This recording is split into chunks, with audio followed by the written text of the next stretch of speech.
Hi hello నమస్తే welcome to our channel. ప్రస్తుతం స్టూడియోలో మనతో పాటు ఉన్నారు general physician and government doctor Vasanth Kumar గారు. నమస్కారం. నమస్తే. ఎలా ఉన్నారు? ఫైన్. క్రోనిక్ కండిషన్స్ గురించి మాట్లాడుకున్నట్లయితే ఈ టాపిక్ ఎందుకు తీసుకొస్తున్నట్టే చాలా మంది చెప్తున్నారు అది రివర్స్ కొన్ని క్రోనిక్ కండిషన్స్ ఉన్నాయి, ఎస్పెషల్లీ డయాబెటీస్ గురించి మాట్లాడుకుంటే అవి రివర్సల్ అయిపోతాయి కంప్లీట్ గా. మనం we can stop that. If ఎవరైనా డయాబెటిక్ పేషెంట్ ఉంటే కంప్లీట్ గా మనం నాన్ డయాబెటిక్ పేషెంట్ గా మార్చేయచ్చు అని. అది ఎంతవరకు వాస్తవం? రివర్సల్ ఆఫ్ డయాబెటీస్ అనేది ఉందా? యాక్చువల్లీ రివర్సల్ ఆఫ్ డయాబెటీస్ అనే పదము రివర్సల్ అంటే ఎస్ బూత్ అనొచ్చు. ఇప్పుడు ఒక్క రివర్సల్ అనే పదము అంటే డయాబెటీస్ పోతుంది అంటే నేను నార్మల్ పర్సన్ అయిపోతాను. Normal person, yeah definitely non diabetic normal person. Diabetes పోతుంది అంటే your sugar level is below, fasting level normal ఉంటుంది, పోస్ట్ ప్రాండియల్ నార్మల్ ఉంటుంది. మీరు ఎంత తిన్నా అది నార్మల్. ఇంకా డైట్ మిగతా ఏం చెప్పనవసరం లేదు, కంప్లీట్ గా పోతుంది అని అర్థం. రివర్స్ అంటే ఏంటి, ఫార్వర్డ్ ఏంటి, రివర్స్ అంటే ఏంటి, పదంలో చాలా తేడా ఉంది.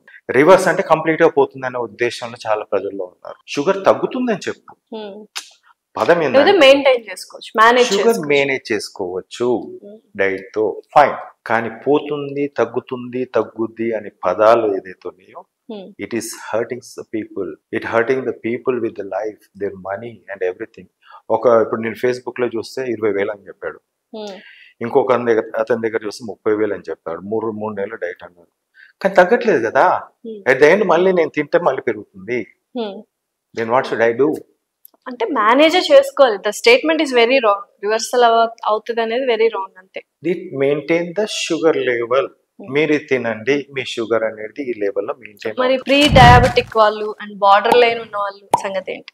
వాళ్ళకి స్టాప్ అవుతుంది? That is very good question. It's a fantastic question. ఎందుకంటే ప్రీ డయాబెటిక్ అంటే nearly 126 is one thing, fasting లో కొంచెం అటు ఇటు, yes that can be manage. ఇప్పుడు 100 మందిలో 50 మంది ప్రీ డయాబెటిక్ ఉన్నారనుకోండి, they are overweight. Okay, మీరు 50 kgs is a normal weight అనుకుంటే ఆ పర్సన్ కి 5'5" హైట్ కి, 5'4" హైట్ కి 50 kgs is normal.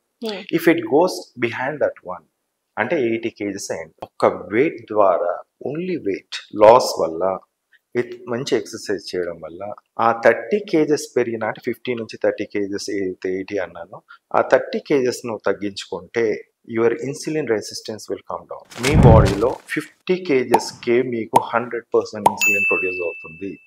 As age goes on it will decrease but not increase. As weight goes on బాడీలో insulin produce కాదు. ఆ insulin 50 kgs కి పనిచేస్తుంది. మీరు 50 kgs కి రండి ప్రీ డయాబెటిక్ నుంచి, దెన్ ఆన్సర్ ఈజ్ ఓవర్. మీరు with in range of 50 kgs లో ఉన్నారు, మీకు ఇన్సులిన్ 100% ప్రొడ్యూస్ అవుతుంది, మీరు తిన్నా ఏం కాదు. Simple logic. ఇక్కడ తగ్గుద్ది పోద్ది అనేది పదమే లేదమ్మా. Thank you so much Sant గారు. థ్యాంక్స్. Thank you.